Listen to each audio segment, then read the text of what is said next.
to aha Hytvgh kasa for yin so na ohwe na ne se premo to say na se menimi nua be ma se me share the triple action si ehia se ni dia na de na nyezi kasa mo de afede obi aja ba bi o no e ba be ye de fense ye de na de ya so no so kroje kama ya de bro na ansa na no ye odwumaku bi o so yasene enti ma yakokọ adwumaku ni mbra na ye ba ye de ne o nyina atie mu kama pa adwumaku ana boafo aso yasene ye di premu kase bo bro Sarabo Hotel so baby adujo ho vast day and our baby akwakwati wa home baby akwatina adujo ho ne o kanti ma ba se baby e bi a honi mu say your birthday party o pusu kakaka pa wo Sarabo Hotel fresh number 024 22 22 275 024 22 22 275 and a Yorke estate ebana dance yemu any asase dia o bebre Yorke estate so asase asase litigation free enya fe na land gas eba be ha enya fe no bi be bodua enya fe no bi no ba be twen aha e wa asase ba ko we o kwa osika kuma bi o de ko to asipe Yorke estate o be tie wo no ma wa asase ni bi so pe so tia ni kakran so o ba on ti che wo ho e be kama na ko tia na Yorke estate o ma asase say ya asase ni so na wa to person obi sidan ema say estate you person you sidan kama ema so dia Yorke estate obetime from ewa ahomatu for you 0243 708485 0243 708485 sounds na Adom's boutique birthday yi ebe share girl wa how che kone kope atare kama ewa Adom's boutique emano na wongina mu no say yes ono so ni boy ana say ni kuru ewo hopa show no Adom's boutique intare no say ye di mawa o sha wunsi atare u gire bankasa inuonyam na eba Adom's boutique betimi so afrom wa ahomatu for you 024 3708485 aboafo we anaso yasa ye premo to kasebo ebro na say yanya kwaja aboafo ne ka to ba se da ne be tifin sel ni bi and bro ne be kan the headlines ye wura pantan a ababa wa bi awabo modene sabio on trade na mom o tabiri akatua wadi ni nyina gunu botom wo kire se o se otua ni nyina back Yebesanso are ensembi ewo state experimental school na asuafo mo ho omokra edejemu pa ya kwakwale budi ana kwale bu committee for na sese sika na ya baba wa ni di ya no a odi no obesan di aba ba bi owo bi obefe di aba ensembi ke we hu na e bro se promoter kase ebo ye twa ye ho ye ba ye be cheche ese mu kan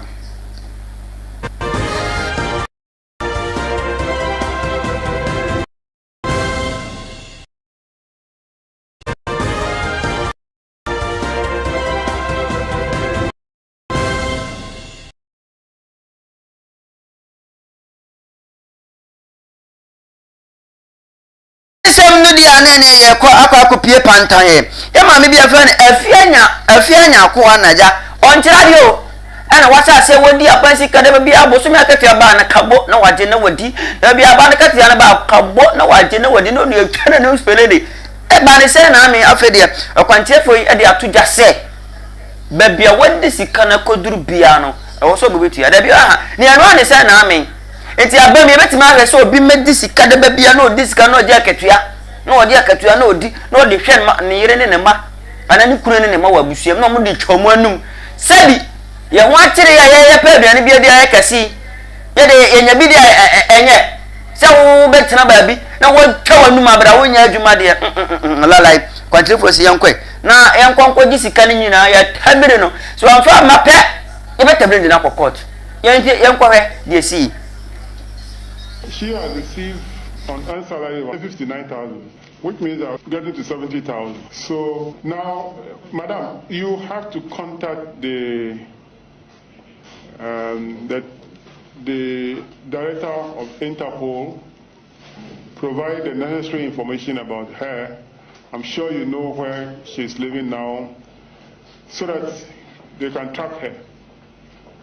If any relative, what's the name of the lady? Hytvgh. And who was a teacher? Was she a teacher? Yes, please. Who was a teacher at Nursing and Midwifery Training College, Pantan. It was your personal money. What would you have done? No, we have not left it like that. I'm asking you, if it was your personal money, what would you have done?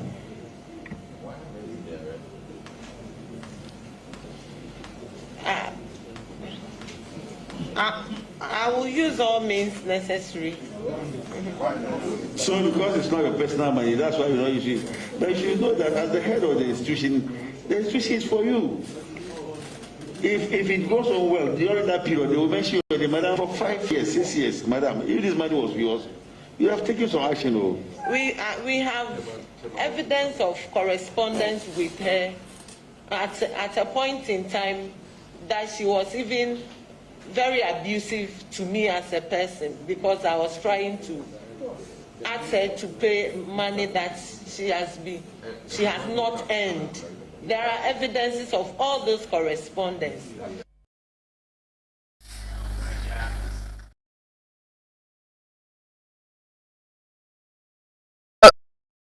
Odina what's the say? Kwan bia so no e wo say ababa wa afia nyakon otua busumi sika na wadi ni nyina no otua ne back e de ma aban menu ameba ehu hia pa da bi o de waye ya baba waye say ma me waye nyam na say papa na wo ntira de wo ho ota de ne wajai ya still account kasa bem ebem say sa de ne ye kwanfo no in fact edu ba bia na ha adwin pa ye enti yesero ontua eso otua to asoma me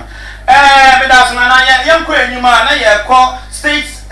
experimental school na school for wo no won suru the jam ye pa ni na ni say school dan na wo no pillars na wo ni na abojo chese pillars no emu enye din school no mu see ache eye apim ahankro ni eduonu ana wo see sa school dan na school pillars no emu abojo ama school for ho won suru e the jam IMC sia e wo ho ye hwe video andra ehu ya say concrete na yi wo ho nti yenim dia e cause so that but the me hu ni say e da na me so mu si ya che renovation bia enko so e woda no nti na bia ahya ase na eye sa no embekuta e dan no mu nti ya hwa ehu kakra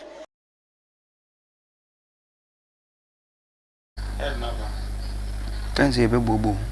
we ohun eno ni dia cause wo no we yensama teachers ni bi e di tuja because school dan no esi wa che na school dan esi wa che na ya bro esi wa che school dan esi wa che ana ombekra ye no omonye sise no omusun e da jempa akyerefo ho no e kasa na we na George Amwa we kwankyerefo na mo senior owo school ho no ono so di nsem bi etudwa na sei na ono so okafa ho.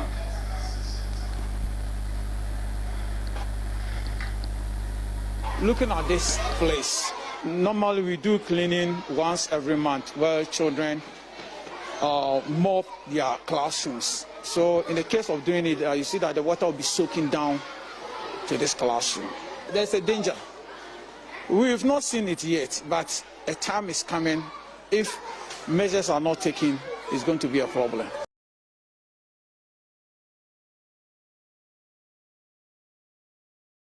Teaching and learning and koso. And it is so tosana teachers no enchradie. Nan krane to was to say in soon be jaya ebe mo mako.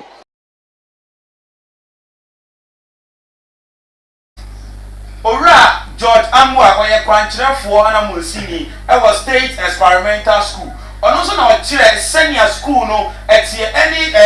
amani o fam. Na unim say sa school yi enye sa pillars no kwa na abojo empuma ho nyina enya fiti P1 copy P2 classroom o inso to enyu say turu na ora George Amwa e di ye technical men for no e call round mo hweye na say na oka efa. Looking at this place, normally we do cleaning once every month where children mop their classrooms. So in the case of doing it, you see that the water will be soaking down to this classroom. There's a danger. We've not seen it yet, but a time is coming. If measures are not taken, it's going to be a problem. twaso de ana ye twaso akone sei na eye abrama bi a wodi mfisia ne be aduonu otwe tu aduonu nkunu tu aduasa ho eye 28 20 30 years ho na oso ne de Nyankopon abie nani na obi nani no na kyese ne nkyekere obe nyina ne se omo naked even naked pastor aye yemrei tweda mpo Nyankopon abie nani a samre ne nyuma o ye ne nkyekere nyina o ye nyina no wabo naked they say ka se bo abo naked ni be me da so say kran don man so kran don komi esan say awieye mre tweda mpo Nyankopon abie nenam nim say ni bia we de minim so obofo Gabriel so obofo minim obofo kro enti o de hwe na yenko tie the preachings ne kakra enfamra man onyame no the naked prophet I say about 20 naked about 20 naked and I say asro ba wo so ana asase be popo I say oh you naked it's no about naked I came naked I'm going okay I say naked I came naked I'm going Isaiah 20 yes I say Isaiah 20 verse 2 to 4 I say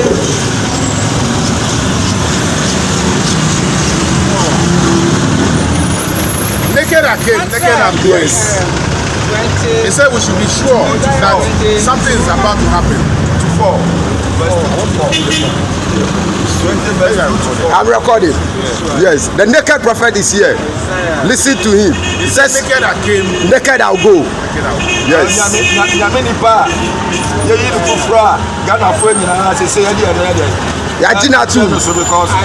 20. Verse 4. I say naked I came.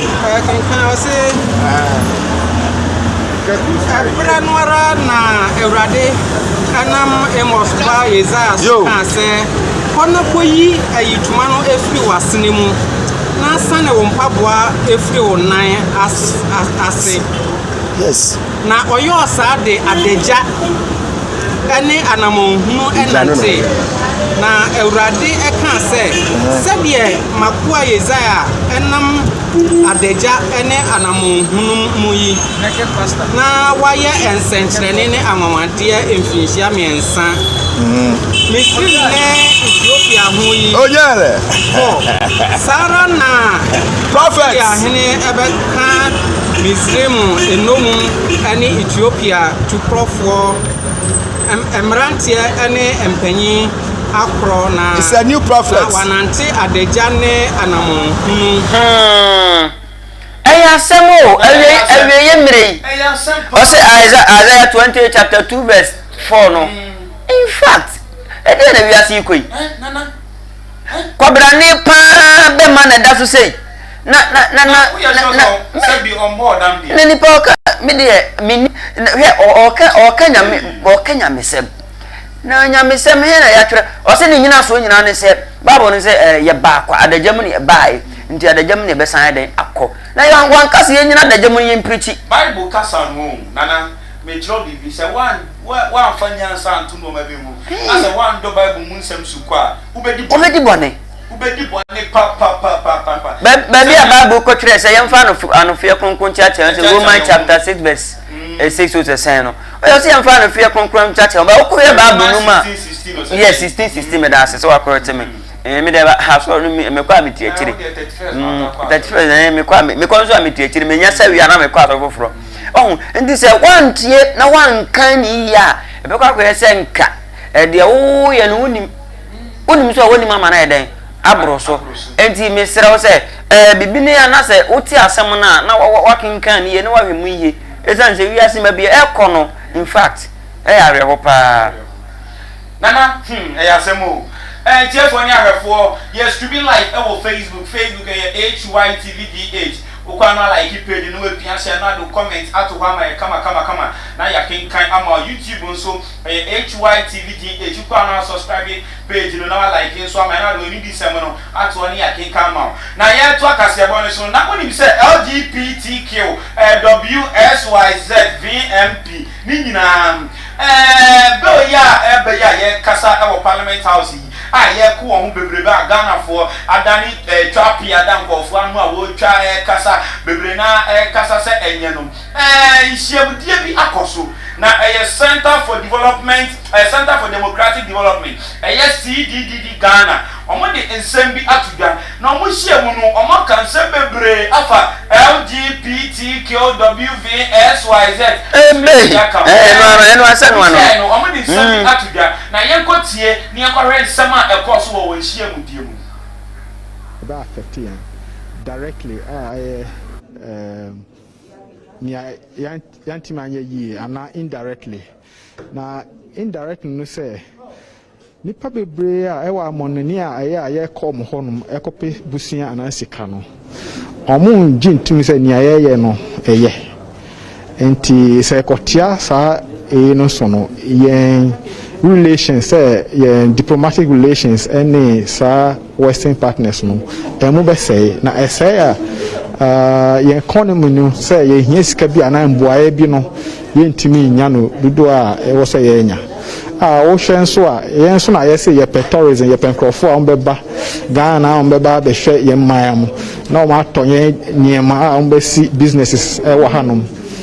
ye say the year of return eno saa no nkofo bi so wo ho a omoka saa gay rights yi nti wo ko ka saa wo ko pass saa bill ya ade abetia nkofo bebre so nti eno so be timi affect sikadodo e wo say wo nya efi ho no ni esa share ni video yi